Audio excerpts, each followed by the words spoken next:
பரலோக மன்னாவை நாங்கள் புசித்து நித்திய ஜீவனை, நித்திய மகிழ்ச்சி, நித்திய சந்தோஷத்தை, நித்திய விடுதலை நாங்கள் பெற்றுக்கொள்ள எங்களுக்கு அனுகிரகம் செய்யும். பெரிய சமாதானம் உண்டாகட்டும். இந்த வார்த்தைகள் உப்பால் சாரம் என்ன வார்த்தைகளாக இருக்கிற அப்படின்னா அதை நாங்கள் பெற்றுக்கொண்டு மிகுந்த அப்பா ஸ்தோத்திரம் பலனை நாங்கள் கொடுக்கத்தக்கதாக எங்களுக்கு அனுகிரகம் புரியும். நல்ல கனிகளை நாங்கள் கொடுத்து பிதாவை மகிமைப்படுத்த எங்களுக்கு அனுகிரகம் புரியும். கேட்கிற ஒவ்வொருவரும் வல்லமை இறங்கட்டும். ஒவ்வொருவருக்கும் உற்சாகம் உண்டாகட்டும், சமாதானம் உண்டாகட்டும், சந்தோஷம் உண்டாகட்டும், மகிழ்ச்சி உண்டாகட்டும், விடுதலை உண்டாகட்டும். இயேசுவின் நாமத்தில் பிதாவே, ஆமென். ஆமென். சரி, பாபு பாட்டு பாடு. தேவனை துதித்திடுவோம், சபையில் தேவன் எழுந்தருள. தேவனை துதித்திடுவோம், சபையில் தேவன் எழுந்தருள. ஒரு மனதோடு அவர் நாமத்தை துதிகள் செலுத்தி போற்றிடுவோம். ஒரு மனதோடு அவர் நாமத்தை துதிகள் செலுத்தி போற்றிடுவோம். அல்லேலூயா தேவனுக்கே, அல்லேலூயா கர்த்தருக்கே, அல்லேலூயா பரிசுத்தருக்கே, அல்லேலூயா ராஜனுக்கே, அல்லேலூயா தேவனுக்கே, அல்லேலூயா கர்த்தருக்கே, அல்லேலூயா பரிசுத்தருக்கே, அல்லேலூயா ராஜனுக்கே. எங்கள் காலடி வலுவிடாமல் எங்கள் நடைகளை ஸ்திரப்படுத்தும். எங்கள் காலடி வலுவிடாமல் எங்கள் நடைகளை ஸ்திரப்படுத்தும். கண்மணி போல காத்தருளும், கிருபையால் நிதம் வழி நடத்தும். கண்மணி போல காத்தருளும், கிருபையால் நிதம் வழி நடத்தும். அல்லேலூயா தேவனுக்கே, அல்லேலூயா கர்த்தருக்கே, அல்லேலூயா பரிசுத்தருக்கே, அல்லேலூயா ராஜனுக்கே, அல்லேலூயா தேவனுக்கே, அல்லேலூயா கர்த்தருக்கே, அல்லேலூயா பரிசுத்தருக்கே, அல்லேலூயா ராஜனுக்கே. சபையில் உம்மை அளித்திடுவோம், சகாயம் பெற்று வாழ்ந்திடுவோம். சபையில் உம்மை அளித்திடுவோம், சகாயம் பெற்று வாழ்ந்திடுவோம். சாத்தானை என்றும் ஜெயித்திடுவோம், சாகும் வரையில் உழைத்திடுவோம். சாத்தானை என்றும் ஜெயித்திடுவோம், சாகும் வரையில் உழைத்திடுவோம். அல்லேலூயா தேவனுக்கே, அல்லேலூயா கர்த்தருக்கே, அல்லேலூயா பரிசுத்தருக்கே, அல்லேலூயா ராஜனுக்கே, அல்லேலூயா தேவனுக்கே, அல்லேலூயா கர்த்தருக்கே, அல்லேலூயா பரிசுத்தருக்கே, அல்லேலூயா ராஜனுக்கே. ஜீவனுள்ள நாட்களெல்லாம் நன்மை கிருபை தொடர்ந்திடவே. ஜீவனுள்ள நாட்களெல்லாம் நன்மை கிருபை தொடர்ந்திடவே. வேத வசனம் கீழ்ப்படிவோம், தேவ சாயலாய் மாறிடுவோம். வேத வசனம் கீழ்ப்படிவோம், தேவ சாயலாய் மாறிடுவோம். அல்லேலூயா தேவனுக்கே, அல்லேலூயா கர்த்தருக்கே, அல்லேலூயா பரிசுத்தருக்கே, அல்லேலூயா ராஜனுக்கே, அல்லேலூயா தேவனுக்கே, அல்லேலூயா கர்த்தருக்கே, அல்லேலூயா பரிசுத்தருக்கே, அல்லேலூயா ராஜனுக்கே. வானத்தில் அடையாளம் தோன்றிடுமே, இயேசு மேகத்தில் வந்திடுவார். வானத்தில் அடையாளம் தோன்றிடுமே, இயேசு மேகத்தில் வந்திடுவார், நாமும் அவருடன் சேர்ந்திடுவே. நம்மை ஆயத்தமாக்கிக் கொள்வோம், நாமும் அவருடன் சேர்ந்திடவே. நம்மை ஆயத்தமாக்கிக் கொள்வோம். அல்லேலூயா தேவனுக்கே, அல்லேலூயா கர்த்தருக்கே, அல்லேலூயா பரிசுத்தருக்கே, அல்லேலூயா ராஜனுக்கே, அல்லேலூயா தேவனுக்கே, அல்லேலூயா கர்த்தருக்கே, அல்லேலூயா பரிசுத்தருக்கே, அல்லேலூயா ராஜனுக்கே. ஆமென். கர்த்தருடைய பரிசுத்த நாமத்துக்கு ஸ்தோத்திரம் உண்டாகட்டும். நாம் வேத வாக்கியங்களாக பயணிப்போம். ஆமாம், வேத வாக்கியங்களை நம்ம என்ன செய்வோம், படிப்போம். வாக்கியம்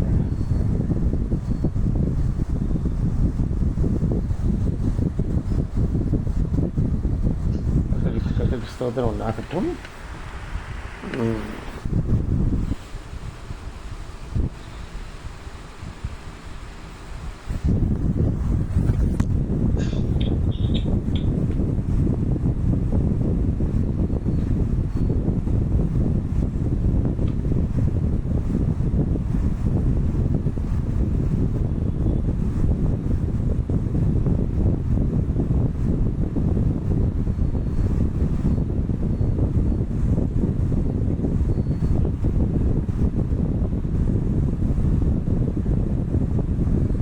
வேத வார்த்தையை படி பாபு.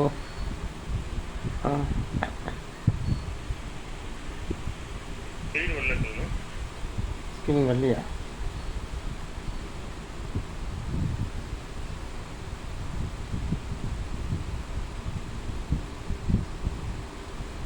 அப்படி மனுஷனுக்கு பயப்படும் பயம் கண்ணியை வருவிக்கும், கர்த்தரை நம்புகிறனோ உயர்ந்த இடத்தில் வைக்கப்படுவான். நீதிமொழிகள் 29:20. மனுஷருக்கென்று ஊழியம் செய்யாமல் கர்த்தருக்கென்று நண்பனதோடு ஊழியம் செய்யும். எபேசியர் 6:8. அதாவது நம்ம கர்த்தர் என்ன சொல்கிறார் அப்படின்னு கேட்டிங்கன்னா, மனுஷருக்கென்று ஊழியம் செய்யாமல் கர்த்தருக்கென்று நல்மனதோடு ஊழியம் செய்யுங்கள்ங்கிறார். மனுஷனுக்கென்று நாம் ஊழியம் செய்யக்கூடாது. ஆமாம், மனுஷனுக்கென்று ஊழியம் அப்படி செஞ்சால் அது ஊழியமாகாது. அதாவது ஊழியம் செய்கிறவன் கர்த்தருக்கென்று ஊழியம் செய்ய வேண்டும்.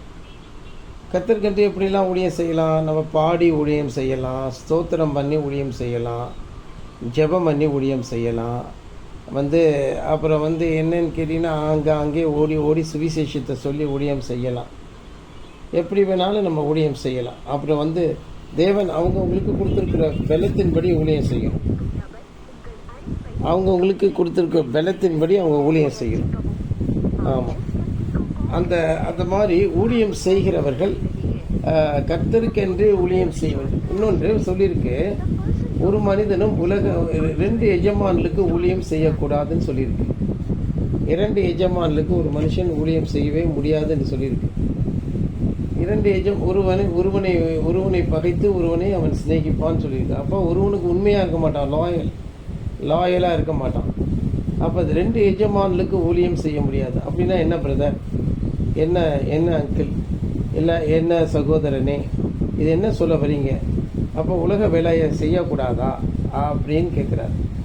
அப்படி கிடையாது. ஊழியம் என்பது நாம் தெய்வத்துக்கு செய்யக்கூடிய திருத்தொண்டு. தொண்டில் 2 வகை இருக்குது. சாதாரணமாக நாம் வேலை செய்தல், நம்ம வயிற்றுப்பாட்டுக்காக வேலை செய்தலை அங்கே நம்ம சேர்க்கக்கூடாது. தொண்டு என்று சொல்லும் பொழுது திருத்தொண்டு என்றால், ஆமாம், அது தெய்வத்திற்கு நாம் செய்யக்கூடிய பணி, அவருக்காக செய்யக்கூடிய ஒரு உண்மையான ஒரு அர்ப்பணிப்பு. இதுதான் திருத்தொண்டும்பாங்க.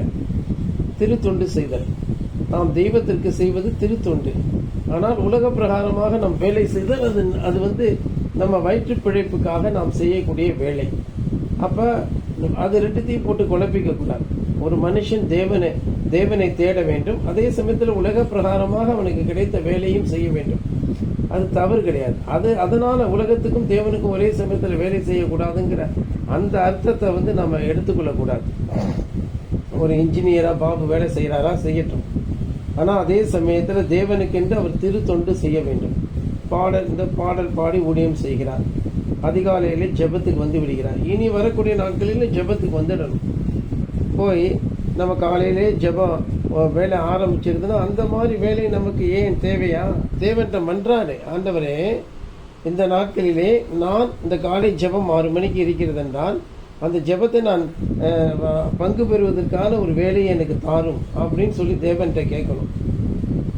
தேவன்கிட்ட எப்படி கேட்கணும்? அந்த வேலையில் நம்ம பங்கு பெறுவதற்காக அந்த வேலையை நம்ம கேட்கணும்.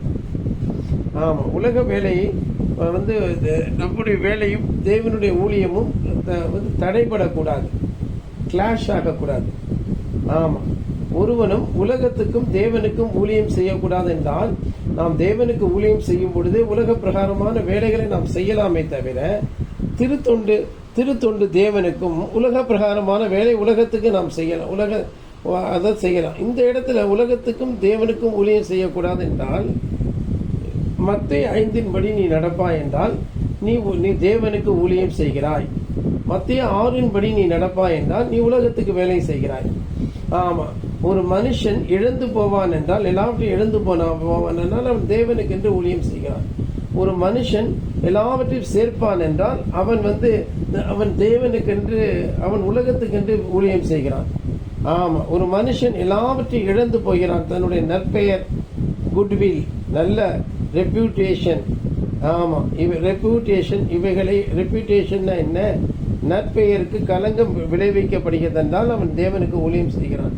ஒரு மனுஷனுடைய நற்பெயருக்கு நல்ல பேரும் புகழுமாக இருப்பான் என்றால் அவன் தேவனுக்கு ஊழியம் செய்யவில்லை, தேவனை பகைக்கிறான், உலகத்துக்கு ஊழியம் செய்கிறான், தனக்குத்தானே ஊழியம் செய்கிறான், தன்னை தானே மகிமைப்படுத்திக் கொள்கிறான் என்ற அர்த்தம். ஆமாம், தேவனுடைய ஊழியத்தை விட்டுட்டு உலக பிரகாரமான மனுஷங்களோடு நம்ம சுற்றி திரியக்கூடாது. தேவனுடைய சபைன்னு ஒன்று இருக்கு. ஆனால் அந்த நேரத்தில் நம்ம உலக பிரகாரமான மனுஷங்களோடு நம்ம சுற்றி திரிந்து இந்த உலகத்தில் பணம் என்று நம்ம அலைவோம் என்றால், ஆமாம், அப்போ நம்ம மனம் போல நம்ம நடப்போம் என்றால் நாம் உலகத்துக்கென்று ஊழியம் செய்கிறோம். நாம் மனதை அடக்கி தேவனுக்கென்று நாம் கீழ்ப்படிய பண்ணுகிறோம். எப்படி கீழ்ப்படிய பண்ணுறது? ஆவியில் எளிமை, துயரப்படுதல், சாந்த குணம், நீதியின் மேல் பசிதாகம், இரக்கம், இருதயத்தில் சுத்தம், சமாதானம் செய்தல், நீதி நிமித்த துன்பம் என்று அதன் மத்தியில் சந்தோஷப்பட்டு களி கூறுவதுதான் தேவனுக்கென்று நான் செய்வது. நாம் அந்த நேரத்திலும் போய் நாம் உலக பிரகாரமாக ஃபோனில் பேசிக்கிட்டு உலக பிரகாரமான மனுஷங்களோட இழைஞ்சிக்கிட்டு அங்கே போகிறது, இங்கே போகிறது, அங்கே வருது, இங்கே வருது, நல்ல சாக்கு கிடைச்சிச்சுன்னா தேவனுடைய சபைக்கு வரக்கூடிய நாட்களில் உலக பிரகாரமான காரியங்கள் கிடைக்கும் போது அதில் நல்ல சாக்கு கிடைச்சிச்சரா அப்படின்னு நம்ம நினைச்சோம்னா அப்போ நம்ம தேவனுக்கு ஊழியம் செய்யலை. ஐயோ, இந்த நாளிலே இது வந்துருச்சு, நாம் அதை எப்படி ஈடுகட்ட போகிறோம்?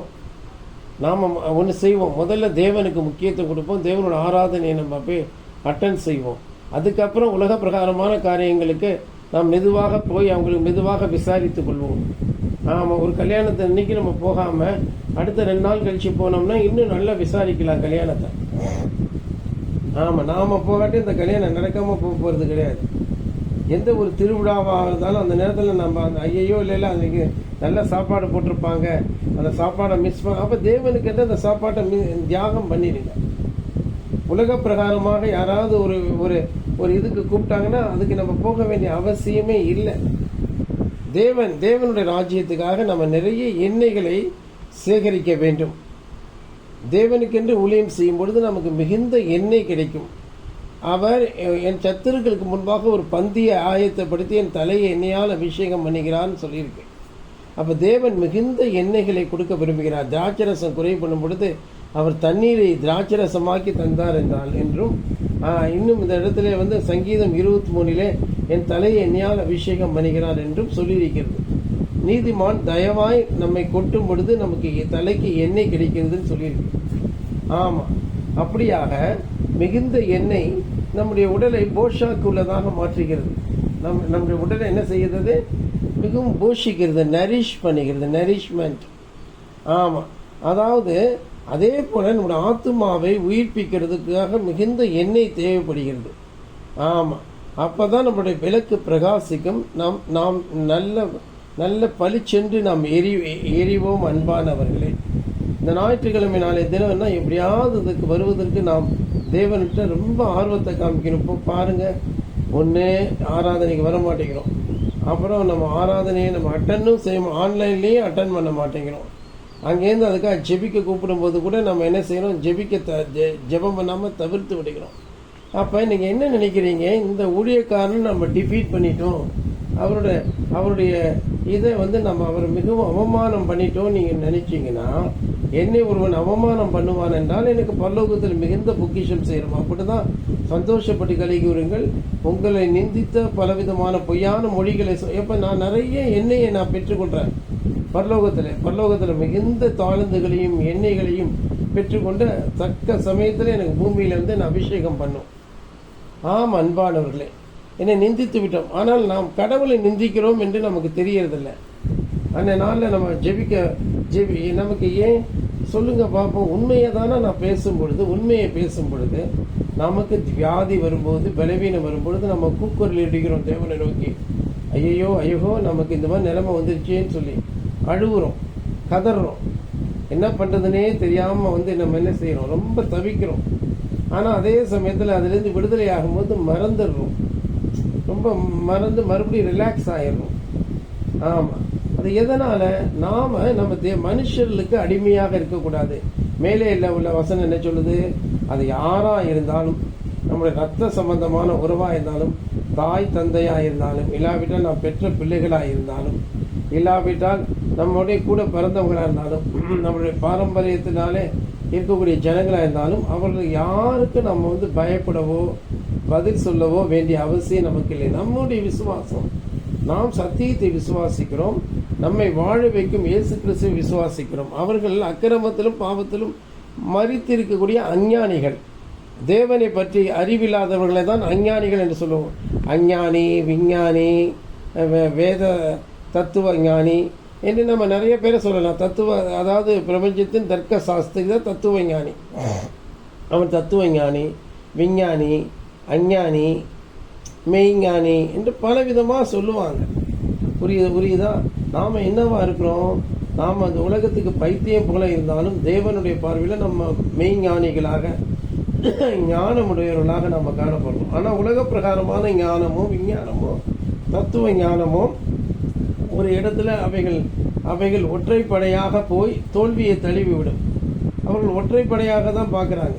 அவர்கள் 1 பரிமாணம், 2 பரிமாணம், 3 பரிமாணம், 4 பரிமாணம் என்று சொல்லி அவர்கள் ஒரு திசையிலே ஒற்றைப்படையாக ஆட் பேசிக்ஸில் தான் போகிறாங்க. பட் அது இந்த மல்டிபிள் பேசிக்ஸில் தான் நாம் தேவனை அறிய முடியும். அதுவும் மனத்தாழ்மையினால தான் நாம் தேவனை அறிய முடியும். ஒரு மனுஷன் தேவனுக்கென்று ஊழியம் செய்ய வேண்டும் என்றால் அவன் தன்னைத்தானே தாழ்த்த வேண்டும். அவன் மிகவும் ஆவியில் எளிமை உள்ளவனாக, கபடி இல்லாதவனாக, சூது இல்லாதவனாக இருக்க வேண்டும். அவன் இயேசு கிறிஸ்துவின் ரத்தத்தினாலே அவனுடைய ஆவி இயேசு கிறிஸ்துவனுடைய ரத்தத்தினாலும் அவருடைய வார்த்தையினாலும் கழுவப்பட வேண்டும். அவருடைய இருதயம் இயேசு கிறிஸ்துவின் ரத்தத்தினாலும் அவருடைய ஆவியினாலும் அவருடைய வசனங்களினாலும் கழுவப்பட வேண்டும். அன்பானவர்களே, இயேசு கிறிஸ்துவனுடைய ரத்தத்தினாலே அவருடைய தேவனுடைய ஆவியினாலே நம்ம கழுவப்படணும். அவருடைய ஆவி நமக்குள்ள வரும் என்றால் நம்முடைய ஆவி கபடி இல்லாது இருக்கும். தேவனோட ஆவி நமக்குள் வந்துவிட்டால், தேவனோட ஆவி நம்முடைய ஆவியும் இசைந்து விட்டால் நம்முடைய ஆவி பரிபூர்ணமாகிவிடும், பரிசுத்தமாகிவிடும். தேவனோட ஆவியினாலே, தேவனோட ஆவியை கொண்டு, தேவனுடைய ஜீவனை கொண்டு நாம் பேச வேண்டும். தேவனுடைய ஜீவன் நமக்குள் இருக்குமானால் நம்ம யாரும் வஞ்சிக்க முடியாது. மனுஷருக்கு நாம் பயப்படவே மாட்டோம். மனுஷருக்கு நாம் என்ன செய்ய மாட்டோம், நிச்சயமாக பயப்பட மாட்டோம். இயேசு கிறிஸ்துவுக்குள்ள தேவனுடைய ஆவி இருந்தது. ஆனாலும் அவன் தாய் தகப்பனுக்கு அவர் சிறிது காலம் அவர் கீழ்பட்டிருந்தார் என்று சொல்லியிருக்கிறது. அவர்கள் புரியாததினால. ஆனாலும் அவர்கள் அவரை ஒன்றும் செய்ய முடியவில்லை. அவர் பொறுமையாக இருந்தார். அப்புறம் 30 வயது உள்ளவனாக இருக்கும் பொழுது பரிசுத்த ஆவியினால் நிரப்பப்பட்டு தேவ ஆவியினாலே அவர் வல்லமையாக வனாந்தரத்துக்கு சென்று, அதன் பிற்பாடு ஞானஸ்நானம் பெற்று வனாந்தரத்துக்கு சென்று வல்லமையாக 3.5 வருடம் ஊழியம் செய்தார். அதே போலதான் நாமும் நம்முடைய வாழ்க்கையிலே தேவனுடைய ஆவியினாலே நாம் நிரப்பப்பட வேண்டும். அன்பானவர்களே, அப்பொழுதுதான் அந்த உண்மை வரும். அது தேவனுடைய ஆவிதான் உண்மை உள்ள உண்மை உள்ள ஆவியானவராக இருக்கிறார். அவர் உண்மையும் சத்தியம் உள்ள ஆவியாக இருக்கிறார். ஆகவே நாம் உண்மை உள்ளவர்களாக நாம் அவரை பின்பற்றுவதற்கு அவருடைய ஆவியின் பலன் தேவைப்படுகிறது. ஒரு இடத்துல சொல்லப்பட்டிருக்கு, விரும்புகிறவனாலும் இல்லை, ஓடுகிறவனாலும் இல்லை, இறங்குகிற தேவனாலே ஆகும் என்றும். இன்னொரு இடத்துல பலத்தினாலும் அல்ல, பராக்கிரமத்தினால அல்ல, அவருடைய ஆவியினாலே ஆகும் சொல்லியிருக்கு. ஆகவே நாம் என்ன செய்யணும்னா, இந்த நாட்களில் பாருங்கள், இப்படிப்பட்ட ஒரு அருமையான செய்தி வருது. ஆனால் அந்த செய்தியை கேட்காம ஆங்காங்கே உலக பிரகாரமான வேலைக்கு சென்று விடுகிறார்கள். சரி, ரைட்டு, அதுக்கப்புறமாவது ஆன்லைனில் வரதையாவது கேட்கறதுக்கு ஒரு ஆர்வத்தை அவங்க காமிக்கணும். ஆன்லைனில் இப்போ வருவதற்கு நான் அதை வந்து ரெக்கார்ட் பண்ணலான் இருக்கேன். ஆமாம், நான் அதை ரெக்கார்ட் பண்ணும்போது ஆன்லைனில் அது வரும். கர்த்தருடைய பரிசுத்த நாமத்துக்கு ஸ்தோத்திரம் உண்டாகட்டும். ஆமாம், அந்த அதை வந்து நம்ம ஆன்லைனில் கேட்போம், அதை கேட்கணும். ஆமாம், பாபு உங்கள் அப்பா வந்தால் அந்த ஆன்லைனில் கேட்க சொல்லு. அதை நான் இன்றைக்கி அப்லோட் பண்ணுறேன். சில சமயங்கள் அப்லோட் பண்ண நான் மறந்துடுறேன். இப்போ வந்து நான் அப்லோட் இன்றைக்கி பண்ண போகிறேன். கேளுங்கப்பா. என்னதான் வேலையில் இருந்தாலும் மறுபடியும் அந்த செய்தியை கேளுங்க. சரி, இப்போ நமக்கு என்ன சொல்லுது இந்த செய்தியானது? என்ன சொல்லுது? மனுஷனுக்கு பயப்படும் பயம் கண்ணியை வருவிக்கும், கர்த்தரை நம்புகிறவனும் உயர்ந்த அடைக்கலத்தில் வைக்கப்படுவான். மனுஷருக்கென்று ஊழியம் செய்யாமல் கர்த்தருக்கென்று நல்மனதோட ஊழியம் செய்யுங்கள். நாம் செய்கிற ஊழியம் மனுஷருக்கு பயப்படக்கூடிய பயத்திலோ வரக்கூடாது. மனுஷ ஞானத்தினாலும் மனுஷ புத்தியினாலும் நாம் செய்யக்கூடாது. மாம்சமும் ரத்தமும் தேவனுடைய ராஜ்யத்தை சுதந்திரிக்காது. அப்ப தேவனுடைய ராஜ்யம் பூமியில தான் இருக்கு. நாம் எல்லாரும் மாம்ச சிந்தையோடு இருப்போம் என்றால் மரணத்தை தான் தழுவுவோம். நமக்கு மாம்ச சிந்தை வருமானால், உலக பிரகாரமான கவலை வருமானால், உலக பிரகாரமான எண்ணங்கள் வருமானால் நாம் மரணத்தை தழுவுவது நிச்சயம். ஆனால் மாம்சமும் ரத்தமும் தேவனுடைய ராஜ்யத்தை சுதந்திரிக்க மாட்டாதென்றால் தேவ ஆவியினால் மாம்சத்தையும் ரத்தத்தையும் நாம் அழித்து ஒழிக்க வேண்டும். அன்பானவர்களே, இயேசுவானவர் சிலுவையிலே ரத்தம் சிந்தின பொழுது எல்லா ரத்தத்தையும் சிந்திவிட்டார். அவருடைய உடலில ரத்தமே கிடையாது. மறுபடியும் உயிர்த்தெழுந்த சரீரத்தில் ரத்தம் கிடையாது. அது பாவ நிவாரணத்துக்காக அது பலிபீடத்தில் வைக்கப்பட்டு விட்டது. ரத்தமே இல்லாத ஒரு தெய்வீக உடம்பினால தான் அவர் உயிர்த்தெழுந்தார். அதனால தான் அவர் அடையாளம் காண முடியல. அப்படிதான் நாமும் இனி ரத்தமே இல்லாத ஒரு உடலை தான் நாம் திரும்ப பெற்றுக்கொள்ள போகிறோம். உடம்புக்குள்ள அந்த ரத்தம், மாம்சத்தின் உயிர் ரத்தத்தில் இருப்பது போல இல்லாமல் நம்முடைய வார்த்தையே நாம் வார்த்தையாகவே மாறி வார்த்தையில தான் அந்த உயிர் இருக்கும். அன்பானவர்களே, அதை நம்ம நல்லா புரிந்து கொள்ள வேண்டும். நல்லா நம்ம என்ன செய்யணும் அன்பானவர்களே, நாம் அதை நல்லா புரிஞ்சுக்கணும். வார்த்தை என்று சொல்லி வார்த்தையை நம்ம புரிந்து கொண்டு வார்த்தையிலே நம்ம செயல்பட வேண்டும். அன்பானவர்களே, ஆமாம், வார்த்தையானது ரொம்ப முக்கியமாக இருக்கு. வார்த்தை தான் நம்முடைய ஜீவனும் ஆவியமாக இருக்கிறது. அதில் ரத்தம், நமக்கு உயிர்த்தெழுந்த சரீரத்தில் ரத்தம்லாம் இருக்காது, அந்த மாம்சமும் இருக்காது. மாம்சமும் தெய்வீக மாம்சமாக அப்படி, அதாவது அது பரலோகத்துக்குரிய பாடியாக செலஸ்டியல், அதை தாண்டி தியாஃபனி, அதை தாண்டி இன்னும் தெய்வீகமான ஒரு ஒரு ஒரு டிவைன் நேச்சர் உள்ள ஒரு பாடி நமக்கு கிடைச்சிடும். ஆமாம், பூமிக்குரிய இந்த கூடாரம் அழியும், ஆனால் பரலோகத்தில் கைவேலை இல்லாத ஒரு வீடு நமக்கு இருக்குன்னு சொல்லி வந்து தெள்ள தெளிவாக நமக்கு இது சொல்லுது. தெள்ள தெளிவாக அந்த வசனம் நமக்கு வந்து தெள்ள தெளிவாக நமக்கு சொல்லுது. அது என்னன்னு கேட்டிங்கன்னா,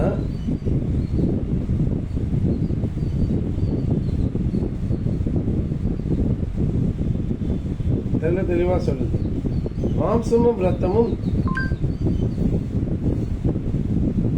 அதாவது பூமிக்குரிய இந்த கூடாரம் அழிந்து போனாலும் கைவேலை அல்லாத நித்திய வீடு பரலோகத்தில் உண்டு என்று நாம் அறிவோம் என்கிற வசனத்தை இந்திய வேதாகம சங்க பரிசுத்த வேதாகமத்திலிருந்து TAOB BSIலிருந்து எடுத்துக்கொடு. இந்திய வேதாகம சங்கத்தின் பரிசுத்த வேதாகமத்தில் 2 கொரிந்தியர் 5:1 இப்படி உள்ளது: பூமிக்குரிய கூடாரமாகிய நம்முடைய வீடு அழிந்து போனாலும் தேவனால் கட்டப்பட்ட கைவேலை அல்லாத நித்திய வீடு பரலோகத்தில் நமக்கு உண்டென்று அறிந்திருக்கிறோம். ஆமாம், இன்னொரு இடத்துல மாம்சமும் இரத்தமும் தேவனுடைய ராஜ்யத்தை சுதந்திரிக்க மாட்டாது என்று சொல்லியிருக்கிறது. அந்த வசனத்தையும் அதுக்கு தொடர்ந்து உள்ள வசனங்களையும் படித்து காண்பி.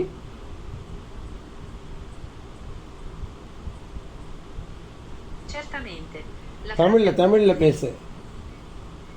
மாம்சமும் இரத்தமும் தேவனுடைய ராஜ்யத்தை சுதந்திரிக்காது என்கிற வசனத்தை படித்து காண்பி.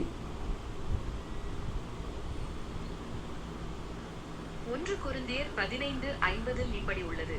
சகோதரரே, நான் சொல்லுகிறதென்னவென்றால், மாம்சமும் இரத்தமும் தேவனுடைய ராஜ்யத்தை சுதந்தரிக்க மாட்டாது, அழிவுள்ளது அழிவில்லாததை சுதந்தரிக்கிறதும் இல்லை. அது தொடர்ந்து உள்ள வசனத்தை வாசி. Com certeza, dando அதை தொடர்ந்து continuidade. அதை தொடர்ந்து உள்ள வசனத்தை வாசி. இதோ 1 கொரிந்தியர் 15:51. இதோ ஒரு ரகசியத்தை உங்களுக்கு தெரிவிக்கிறேன், நாம் எல்லாரும் நித்திரை அடைவதில்லை, ஆகிலும் நாம் எல்லாரும் மறுரூபமாக்கப்படுவோம். அடுத்த வசனம். அடுத்தது 1 கொரிந்தியர் 15:52. ஆகிலும் கடைசி யூது தோர்கையில் இமை பொழுதில் திடீரென்று மரித்தவர்கள் அழிவில்லாதவர்களாய் எழுப்பப்படுவார்கள், நாமும் மறுரூபமாக்கப்படுவோம். சரி, அதுக்கு மேலே இந்திய வேதாகம சங்கத்திலிருந்து படித்த 2 கொரிந்தியர் 5:1 5 வசனங்களை வாசித்து காண்பி.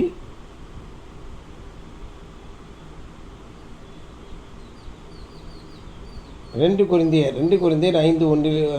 5:1 5 வசனங்கள் வரைக்கும் வாசித்து காண்பி. 5ஆம் அதிகாரம் 1 5 வசனங்களை வாசித்து காண்பி. இதோ 2 கொரிந்தியர் 5ஆம் அதிகாரம் 1 முதல் 5 வசனங்கள்.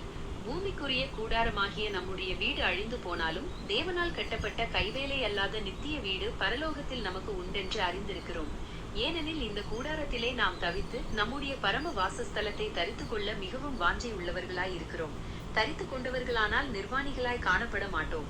இந்த கூடாரத்தில் இருக்கிற நாம் பாரம் சுமந்து தவிக்கிறோம். இந்த போர்வையை கழிந்து போட வேண்டும் என்று விரும்பாமல், மரணமானது ஜீவனாலே விழுங்கப்படுவதற்காக போர்வை தரித்தவர்களாய் இருக்க வேண்டும் என்று விரும்புகிறோம்.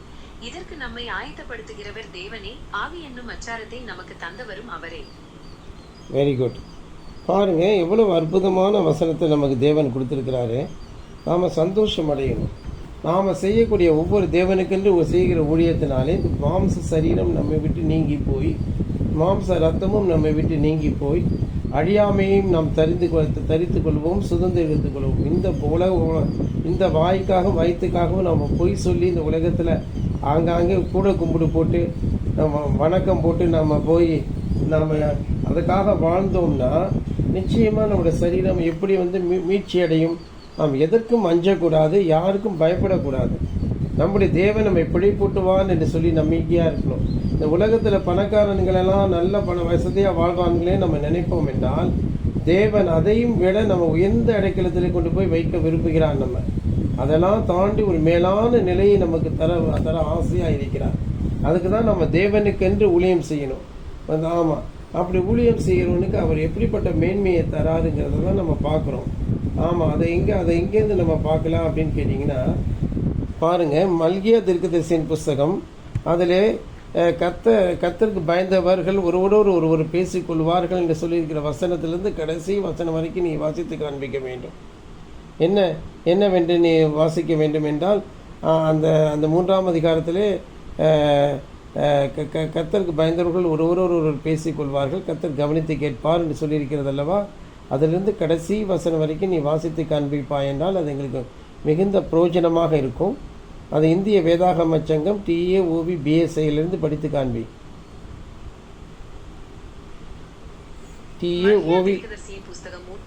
TAOB BSI. மல்கியா 3ஆம் அதிகாரம் 16வது வசனம் முதல் கடைசி வசனம் வரைக்கும் வாசிக்கிறேன். அப்பொழுது கர்த்தருக்கு பயந்தவர்கள் ஒருவரோடொருவர் பேசிக்கொள்வார்கள், கர்த்தர் கவனித்து கேட்பார். கர்த்தருக்கு பயந்தவர்களுக்காகவும் அவருடைய நாமத்தை தியானிக்கிறவர்களுக்காகவும் ஞாபக புஸ்தகம் ஒன்று அவருக்கு முன்பாக எழுதப்பட்டிருக்கிறது. நான் சேர்த்துக் கொள்ளும் நாளில் அவர்கள் என்னுடைய சொந்த சொத்தாயிருப்பார்கள். ஒரு மனுஷன் தனக்கு ஊழியம் செய்கிற தன் மகனை தப்ப விடுவது போல நான் அவர்களை தப்ப விடுவேன் என்று சேனைகளின் கர்த்தர் சொல்லுகிறார். இல்லை, அது கிடையாது. நீ இந்திய வேதாகம சங்கம் அதிலிருந்து வாசிக்கணும். நீ இப்போ தப்பாக வாசிக்கிற இது மிஸ்கன்செப்ஷனாக இருக்கிறது. இது இந்த வசனத்தையே அனர்த்தமாக்குகிறது. அதனால தான் நான் ஒழுங்காக வாசி, உன்னுடைய தொழிலை ஒழுங்காக செய்ய வேண்டும். ஜெமினி, நீ இப்படிலாம் பேசக்கூடாது. தப்ப விடுவது போலலாம் நீ சொல்லக்கூடாது. என்ன பேசிக்கிட்டு இருக்க? It should be condemned. ஆமாம், ஒழுங்காக வாசி. நீ இந்திய வேதாகம சங்கம் TAOB BSI, Bible society of India, old version, Tamil old version. It should be read. Yeah, let's go through on it. தொடங்குகிறது. உங்கள் விருப்பப்படியே இந்திய வேதாகம சங்கத்தின் பழைய மொழிபெயர்ப்பின்படி மல்கியா 3ஆம் அதிகாரம் 16வது வசனம் முதல் கடைசி வசனம் வரை வாசிக்கிறேன். அப்பொழுது கர்த்தருக்கு பயந்தவர்கள் ஒருவரோடொருவர் பேசிக் கொள்வார்கள். கர்த்தர் கவனித்து கேட்பார். கர்த்தருக்கு பயந்தவர்களுக்காகவும் அவருடைய நாமத்தை தியானிக்கிறவர்களுக்காகவும் ஞாபக புஸ்தகம் ஒன்று அவருக்கு முன்பாக எழுதப்பட்டிருக்கிறது. நான் சேர்த்துக் கொள்ளும் நாளில் அவர்கள் என்னுடைய சொந்த சொத்தாயிருப்பார்கள். ஒரு மனுஷன் தனக்கு ஊழியம் செய்கிற தன் மகனை தப்ப விடுவது போல நான் இல்லை, மறுபடியும் நீ தப்பா சொல்ற. தன் சொந்த குமாரனை கடாட்சிப்பது போலன்னு சொல்லியிருக்கு. கடாட்சம் என்றால் தெரியுமா? Blessings.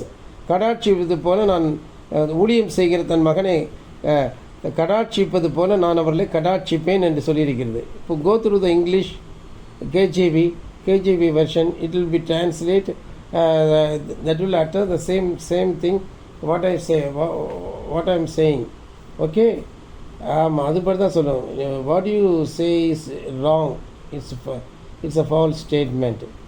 Okay, go first you should need to go through KJV version. உங்கள் திருத்தத்திற்கு மிகுந்த நன்றி. நீங்கள் குறிப்பிட்டபடி மல்கியா 3ஆம் அதிகாரம் 17வது வசனத்தை தன் சொந்த குமாரனை கடாட்சிப்பது போல நான் ஊழியம் செய்கிற அவனை கடாட்சிப்பேன் என்று வாசிக்க வேண்டும். இந்த மொழிபெயர்ப்பு இன்னும் துல்லியமாகவும் நீங்கள் விரும்பிய பொருளை தருவதாகவும் இருக்கிறது. நான் மீண்டும் கவனக்குறைவாக இருந்ததற்கு மன்னிக்கவும். திருத்தப்பட்ட வார்த்தைகளை நீங்கள் எதிர்பார்த்த மாதிரி தெளிவாகவும் உறுதியாகவும் வாசிக்கிறேன். Okay, go ahead. அப்பொழுது நீங்கள் நீதிமானுக்கும் துன்மார்கனுக்கும் தேவனுக்கு சேவை செய்கிறவனுக்கும் சேவை செய்யாதவனுக்கும் உள்ள வித்தியாசத்தை மறுபடியும் பார்ப்பீர்கள். இதோ சூளை போல எரிகிற நாள் வருகிறது. அப்பொழுது அகங்காரிகள் யாவரும் அக்கிரமக்காரர் யாவரும் துரும்பாக இருப்பார்கள். வருகிற அந்த நாள் அவர்களை வேறொன்றும் கிளையுமின்றி பட்சித்து போடும் என்று சேனைகளின் கர்த்தர் சொல்லுகிறார். ஆனாலும் என் நாமத்திற்கு பயந்திருக்கிற உங்கள் மேல் நீதியின் சூரியன் உதிக்கும். அதனுடைய செட்டைகளின் கீழ் ஆரோக்கியம் இருக்கும். அப்பொழுது நீங்கள் வெளியே புற கன்றுக்குட்டிகளைப் போல துள்ளி விளையாடுவீர்கள். இதோ சேனைகளின் கர்த்தர் சொல்லுகிறார், நான் இல்லா கர்த்தருடைய நாளில் இந்த துன்மார்கரை மிதிப்பீர்கள். அவை உங்கள் பாதங்களின் கீழே சாம்பலாயிருக்கும். மோசே என்ப போதும். சேவை என்று சொல்லக்கூடாது, ஊழியம் என்று சொல்லணும். தன் கர்த்தருக்கு ஊழியம் செய்கிறவனுக்கும் ஊழியம் செய்யாதவனுக்கும் உள்ள வித்தியாசம் தான் அங்கே இருக்கு. அது சரியா வாசி அந்த பகுதியை. மன்னிக்கவும், அந்த பகுதியை இன்னும் தெளிவாக வாசிக்கிறேன். அப்பொழுது நீங்கள் நீதிமானுக்கும் துன்மார்கனுக்கும் தேவனுக்கு சேவை செய்கிறவனுக்கும் சேவை செய்யாதவனுக்கும் உள்ள வித்தியாசத்தை மறுபடியும் பார்ப்பீர்கள். ஆமாம், சேவை என்று சொல்லக்கூடாது, ஊழியம் செய்கிறவனுக்கும் ஊழியம் செய்யாதவனுக்கும் உள்ள வித்தியாசத்தை காண்பீர்கள். சொல்லு. நீங்கள் சொன்ன திருத்தத்தின்படி அந்த வசனத்தை மீண்டும் வாசிக்கிறேன். அப்பொழுது நீங்கள் நீதிமானுக்கும் துன்மார்கனுக்கும் தேவனுக்கு ஊழியம் செய்கிறவனுக்கும் ஊழியம் செய்யாதவனுக்கும் உள்ள வித்தியாசத்தை மறுபடியும் பார்ப்பீர்கள். போதும். பாருங்க, ஊழியம் மனுஷருக்கென்று ஊழியம் செய்கிறவன் அவன் தேவனுக்கு ஊழியம் செய்ய இருக்க மாட்டான்.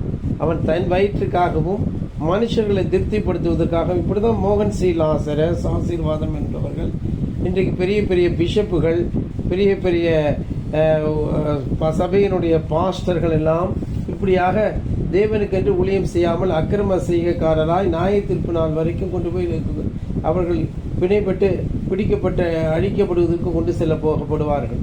ஆனால் நாமோ தேவனுக்கென்று ஊழியம் செய்து தேவனுக்கென்று பாடல்கள் பாடி தேவனுக்கென்று வாழ்ந்து தேவனுக்கென்று நம்முடைய எல்லாவற்றையும் கொடுத்து மேன்மை அடைவோம் அன்பானவர்களே.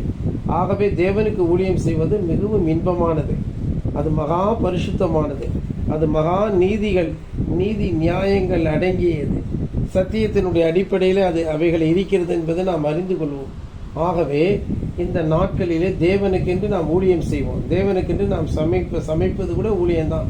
இப்போ பாலாஜி நாளைக்கு வந்து அங்கே சமைக்க போகிறான், அவன் ஊழியம் செய்கிறான். ஆறுமுகம் சமைக்கிறான், ஊழியம் செய்கிறான். யாரெல்லாம் சமைக்கிறாங்களோ, யாரெல்லாம் சமையல் செய்து கொண்டு வருகிறார்களோ அதெல்லாம் வந்து என்னவா இருக்குது, அதெல்லாம் யோசிச்சு பாருங்கள். அதெல்லாம் அந்த சமையல் செய்து கொண்டு வரும் பொழுது அதெல்லாம் ஒரு பெரிய ஊழியமாக இருக்குது. நாம் எந்த வரைக்கும் தான் இன்னும் தேவனுடைய சத்தியங்களை புரிந்து கொள்ளாமல் இதை நான் சொல்லும்போது என்னமோ நான் சொல்கிற மாதிரி என் மீது கோச்சிக்கிட்டு என் மீது ஆத்திரப்படுறதுனால என்ன அர்த்தம்? மாம்சமும் ரத்தமும் நமக்கு இப்போ தேவனோட ராஜ்யத்தை தடுத்து போடும். நல்லா தெரிஞ்சுக்கோங்க. தாய் தகப்பன் சகோதர சகோதரிகள் மணிக்கணக்காக சொந்த பந்தங்களோட பேசுறது, உலகத்தில் போய் பேசுறது, உலக பிரகாரமான வேலைகளில் ஈடுபடுவது நம்மை கொன்று போடும், நம்முடைய ஜீவனை உரிந்து போடும். ஆனால் தேவனோ தமது பரிசுத்தாவியை தந்து நாம் தேவனுக்கென்று ஊழியம் செய்வதற்கு நம்மளை அபிஷேகிக்கும் போது அது மகத்துவமாய் காணப்படும். அன்பானவர்கள், நாம் கவலைப்பட வேண்டாம், கலங்க வேண்டாம். நம்முடைய ரட்சிக்கக்கூடாதபடிக்கு கர்த்தருடைய கை குறுக்கி போகவில்லை, கேட்கக்கூடாதபடிக்கு அவருடைய செவி மந்தமாகவில்லை. ஆமாம், அது இதுவே தடை செய்கிறது. நம்முடைய பாவங்களே தடை செய்கிறது. ஆகவே நம்முடைய பாவங்களை நாம் அறிக்கை செய்து தேவனுக்கென்று ஊழியம் செய்வோம். மனுஷனுக்கு பயப்படுகிற பயம் ஒரு விதமான பாவமாக இருக்கிறது.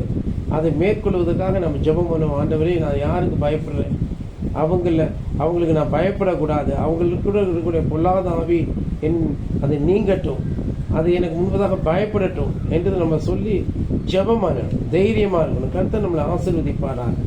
ஆகவே கர்த்தருக்கென்று நாம் ஊழியம் செய்வோம். கர்த்தருக்கென்று நாம் வைராக்கியமாக நம்ம நிற்க பிரயாசப்படுவோம். அன்பானவர்களே, ஆமாம், இந்த செய்தியை அப்லோட் பண்ணும்போது அது மறுபடியும் நீங்கள் அந்த செய்தியை கேட்டு ஆச்சரியப்படுங்க, ஆசீர்வதிக்கப்படுங்க, பலப்படுங்க. கர்த்தர் நம்மளோடு நம்மை ஆசீர்வதிப்பாராக. கர்த்தர் நம்மளை வழி நடத்துவாராக. ஆமேன், ஆமேன், ஆமேன். மணியரசன் லைனில் இருக்கியாயா?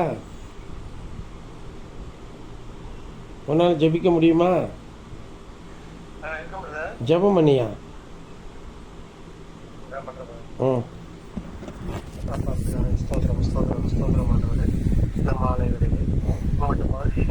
சேர்த்து அப்பாவும் சத்திய வார்த்தைகளை சொல்லி கொடாத போய் நன்றிகிறானே மட்டுமே உடைய வார்த்தைகளை கேட்டோம். அப்பா ஸ்தோத்திரமானவரே, அப்பா ஸ்தோத்திரமானவரே, மாம்சம் ஒன்றுக்கும் உதவாது சொல்லியிருக்க ஆண்டவரே ஸ்தோத்திரமானவரே, நாங்கள் ஆண்டவரே ஸ்தோத்திரமானவரே அதற்கு ஊழியம் செய்யாமல் தேவனுக்கே ஊழியம் செய்ய வேண்டும் என்றும் ஆண்டவரே அதுவே ஜீவனம் சமானமாக நமக்கு இருக்க வேண்டும். பரவத்தில் நமக்கு கைவிடைகளாக தீவிட ஒன்று இருக்கிறது என்றும் ஆண்டவரே ஸ்தோத்திரமானவரே அப்பா தேவராஜ்யத்திற்காகவே நாங்கள் உழைப்போமாக. அப்பா உலகராஜ்யத்தில் நாங்கள் விடுவோமாக. அப்பா ஸ்தோத்திரமானவரே, அப்பா ஸ்தோத்திரமானவரே, அப்பா உலகத்து மனுஷர்களை நாங்கள் கண்டு அஞ்சக்கூடாது, பயப்படக்கூடாது. ஆண்டவரே ஸ்தோத்திரமானவரே, அப்பா நாங்கள் உனக்கே அஞ்சு பயந்து நடக்க வேண்டும். ஆண்டவரே, அப்படியாக நாங்கள் மத்திய 5 மணி நடந்தால் ஆண்டவரே அந்த ஜீவனை நாங்கள் பெற்றுக்கொள்வோம் என்று சொல்லியிருக்கிறது. அப்படியாக நாங்கள் மத்திய 5 மணி நடப்போமாக. அப்பா பிதாவே ஸ்தோத்திரமானவரே, அப்பா உலகத்திலே எங்களுக்கு பேசப்பட்டால் ஒன்று உங்களுக்கு நித்திய ஜீவன் உண்டு என்று விசுவாசிக்கிற மாட்டவரே. அப்பா பிதாவே ஸ்தோத்திரமானவரே, இன்னும் அநேக மக்கள் இந்த சத்தியத்தை கேட்கட்டும், அந்த சத்தியத்துடைய ஆழத்தை கொள்ளட்டும், அந்த சத்தியத்துக்குள்ளாக வரட்டும். அப்பா ஸ்தோத்திரமானவரே, மற்ற எந்த பூர்வமாக செய்யட்டும். அப்பா நமக்கான வேலை வரும்போது அப்பா பிரகாசம் நம்பி இருக்கணும். கடவுளே ஸ்தோத்திரமானவரே, இன்னும் மருத்துவமாய் மகிழ்ச்சியுமே நீர் எங்களை உயர்த்துவே. அப்பா ஸ்தோத்திரமானவரே, நீ மாற்றம் கொடுத்தவர் மகிழ்ச்சி வைத்திருந்தவர். அப்பா ஏற்படாத நன்றிகிறாண்டவரே ஸ்தோத்திரமானவரே, சத்தியத்தை எங்களை மத்த வல்லவர். கடவுளே ஸ்தோத்திரமானவரே, அப்பா ஸ்தோத்திரமானவரே, நாங்கள் அப்பா ஸ்தோத்திரமானவரே சோதிக்கப்படாமல் விஷயத்திற்காக நாங்கள் ஊழியம் செய்யாமல் ஆண்டவரே ஸ்தோத்திரமானவரே, அப்பா அந்த சபையை பற்றி கொண்டு சபையுடைய வார்த்தையை பற்றி கொண்டு தேவனுக்காக ஊழியம் செய்வோமாக. அப்பா ஸ்தோத்திரமானவரே, எங்களுக்கு ரத்தமும் மாம்சமும் உடைய வார்த்தை ஆண்டவரே ஸ்தோத்திரமானவரே, ரத்தமும் மாம்சமும் பரலோகத்தில் பிரிக்காது சொல்லியிருக்கிறது. உடைய வார்த்தையை நாங்கள் ஆண்டவரை பற்றி கொண்டிருப்போமானால், உடைய அளவில்லாத ஆவியை பெற்றுக்கொள்வோமானால் ஆண்டவரே பரலோகத்தை சுந்தரிப்போம். ஆண்டவரே, அப்படியாக உடைய ஆவியை நாங்கள் பெற்றுக்கொள்வோம். ஆண்டவரே, உன்னதமான ஒரு நிலையை நாங்கள் அடையும். ஆண்டவரே ஸ்தோத்திரம். ஆண்டவரே, அந்த சத்தியமானதை எங்களை புடமிடவும். அப்பா எங்கள் பாவங்களை எல்லாவற்றையும் அறிக்கையிட்டு மனம் திரும்பவும் குணப்படவும். அப்பா சகோதரத்தோடு காணப்படவும் வருமானம் புறப்படவும். ஆண்டவரே ஸ்தோத்திரம். ஆண்டவரே, அப்பா ஆண்டவரோடு ஐக்கியத்திலே நாங்கள் அப்பா நிலைத்திருக்கவும். அப்பா முடிவடைந்த நிலைத்திருந்து கருவருக்கவும் விருப்பம் செய்யப்படுவதே செய்யப்படுகிற ஸ்தோத்திரம். ஜீவனுக்கு ஆமென். கர்த்தாவே, அந்த மாலை வேளை ஆசீர்வாதம் தருவீராக. செய்தியின்படி நாங்கள் கர்த்தருக்கென்று ஊழியம் செய்யவும், மனுஷருக்கு பயப்படாதிருக்கவும், எங்களுக்கு பலமும் அன்பும் தெளிந்த புத்தியுள்ள ஆவியை நீர் எங்களுக்கு தந்திருக்கிறபடினால் அந்த மேன்மையை நாங்கள் சுதந்திரிக்க எங்களுக்கு அனுகிரகம் செய்யும். செய்தி கேட்ட எல்லாரையும் ஆசீர்வதியும். ஆன்லைனில் கேட்கக்கூடிய ஜனங்களை ஆசீர்வதியும். வியாதிகள் நீங்கட்டும், வறுமைகள் நீங்கட்டும், தரித்திரம் நீங்கட்டும், பிள்ளைகள் தலையெடுக்கட்டும், வேலை கிடைக்கட்டும், கர்ப்பத்தின் கனி ஆசீர்வதிக்கப்படட்டும், திருமணமாகட்டும். இப்படியாக எல்லா மேன்மைகளும் உண்டாயிருக்கட்டும். ஆண்டவரே, கர்த்தருக்கென்று நாங்கள் ஊழியம் செய்வோமாக. ஸ்தோத்திரம். ஸ்தோத்திரம் ஆண்டவரே, ஸ்தோத்திரிக்கிறேன். ஆண்டவரே, இப்படியாக நாங்கள் இந்த செய்தியின்படியே கர்த்தருக்கென்று நாங்கள் உண்மையாக ஊழியம் செய்வோமாக, மனுஷருக்கு பயப்படாதிருப்போமாக. மனுஷருக்கென்று ஊழியம் செய்வது அது கர்த்தருக்கு ஊழியம் செய்யாதது போல இருக்கும், ஊழியம் செய்யாததாக தான் கருதப்படும். நாங்கள் தேவனுக்கு பயந்து தேவனுக்கென்று ஊழியம் செய்து உண்மையாக மந்தையினோட ஆடுகளுக்காக நாங்கள் எழும்பி பிரகாசிக்க கர்த்தர் அனுக்கிரகம் செய்யும். கன மகிமை துதியை எடுத்துக்கொள்ளும். ஜெபத்தை ஏற்றுக்கொண்டு ஸ்தோத்திரம். இதில் பங்கு பெற்ற மக்களை ஆசீர்வதியும், ஆன்லைனில் கேட்கக்கூடிய மக்களை ஆசீர்வதியும். எல்லாருடைய வியாதிகள் பலகீனங்கள் எல்லாம் நீங்க அனுக்கிரகம் செய்யும். கன மகிமை துதியை எடுத்துக்கொள்ளும். இயேசுவின் நாமத்தில் ஜெபிக்கிறோம் பிதாவே. ஆமேன், ஆமேன், ஆமேன். கர்த்தர் நம்மளை ஆசீர்வதிப்பார். ஸ்தோத்திரம். Praise the Lord, praise the Lord, praise the Lord.